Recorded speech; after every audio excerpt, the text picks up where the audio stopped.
Shalom saudara yang dikasihi Tuhan. Hari ini kita akan merenungkan firman Tuhan dalam Kolose pasal 1 ayat yang ke-23. Firman Tuhan berkata, "Sebab itu kamu harus bertekun dalam iman, tetap teguh dan tidak bergoncang, dan jangan mau digeser dari pengharapan Injil yang telah kamu dengar dan yang telah dikabarkan di seluruh alam di bawah langit, dan yang aku ini Paulus telah menjadi pelayannya." Saudara, surat Kolose ditulis oleh Rasul Paulus kepada jemaat di Kolose yang pada waktu itu sedang diombang-ambingkan oleh ajaran palsu yang bertentangan dengan iman Kristen.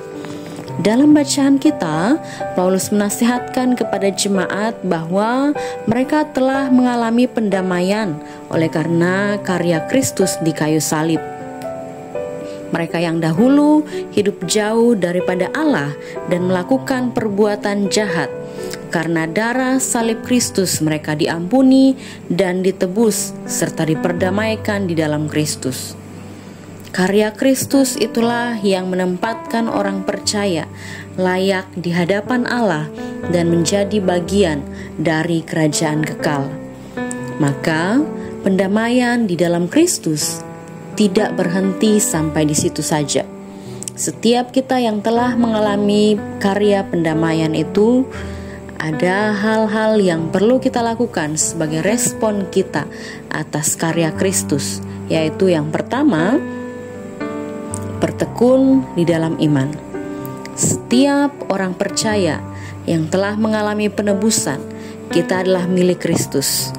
Oleh karena itu, sebagai orang percaya, kita harus memelihara iman kepada Kristus, Juru Selamat kita, percaya dengan sungguh-sungguh kepada Kristus dan hidup mengandalkan Dia. Kita harus senantiasa membangun hubungan pribadi dengan Allah dan mengenal kehendak-Nya. Yang kedua, tetap teguh. Seringkali kita mengalami godaan dan pergumulan yang melemahkan iman kita, menggeser pemahaman kita akan kebenaran, dan sulit percaya akan janji Allah. Maka Paulus menasihatkan supaya kita tetap teguh dalam iman dan tidak mudah digoncangkan oleh hal-hal yang tidak sesuai dengan kehendak Allah. Hubungan yang dekat dengan Allah akan memampukan kita untuk tetap teguh di dalam iman. Yang ketiga, hidup dalam pengharapan. Saudara, pengharapan kita sebagai orang percaya adalah menantikan janji Allah yang akan tergenapi dalam hidup kita seturut dengan waktu dan kehendak-Nya. Pengharapan inilah yang menjadi kekuatan bagi orang percaya untuk tetap kuat dalam iman dan tetap setia kepada Allah. Saudara, melalui firman Tuhan hari ini kita diingatkan bahwa kita telah mengalami pendamaian di dalam Kristus.